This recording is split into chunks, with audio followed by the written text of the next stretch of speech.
Hi there, my name is Amanda Salazar, and I'm the owner of Edge Fitness. We're a small box gym business in Tumwater, Washington. The question I have for you today is about the future financial support for small businesses going into this fall and as we enter 2021. Right now, as small businesses, we're getting some funding here and there from grants and assistance programs that's helping us with our bills as gyms are currently closed, not allowed to operate, but we still have these monthly expenses still rolling in that we're not able to get out of.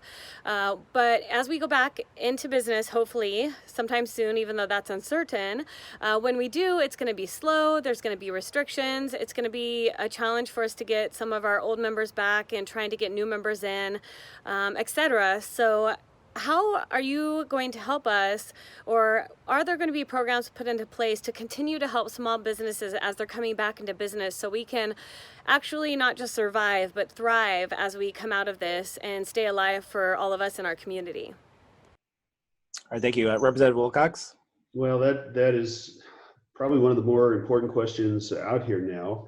And as Larry mentioned a moment ago, the state of Washington is looking at this point at $6 or $7 billion hit to revenue, and it could get a lot worse. In fact, normally you don't see revenue forecasts reverse themselves. They tend to move in the same direction. In this case, that would be worse. And so that's why the federal government has taken on most of the relief efforts. And there is a lot of money coming into the state, and there is a certain amount from the feds, and there is a certain amount of discretion there. We don't know how those strings work at this point. Maybe Larry does. I don't yet, and how those might be modified in the future. I, for one, since I think in this state we often put more blockades and roadblocks in the way of small business, ought to take the lead this time in getting as many of those roadblocks cleared out. And if that means some level of assistance to the smallest businesses, I'd like to try to find budget room for that. But there's going to be a lot of competing needs in the budget. And I think the more business people can do to work together in organized groups and make sure that we understand that without them in the economy, we don't have an innovation and growing economy again. And that directly impacts the resources available to the government.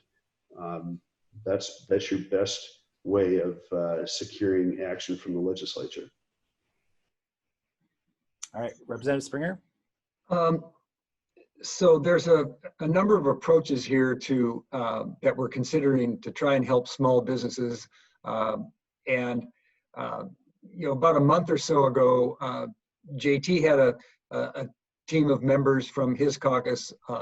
I led a team of members from my caucus, and we coordinated our effort at making some suggestions to the governor's office on businesses, how they could reopen. I sense that effort is shifting a little bit now because we've got a fairly locked in 4-phase process.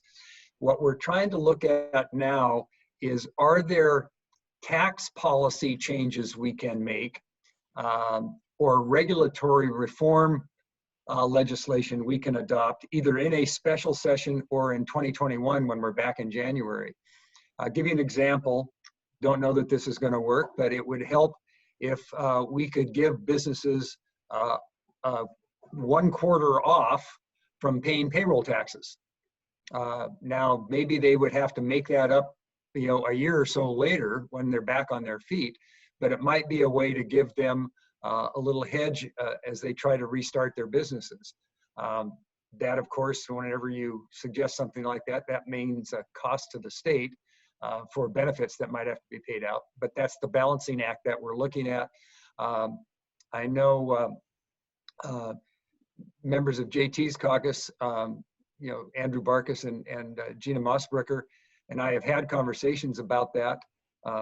And so it's something that we're still working on, and maybe there will be some legislation that'll be proposed when we come back.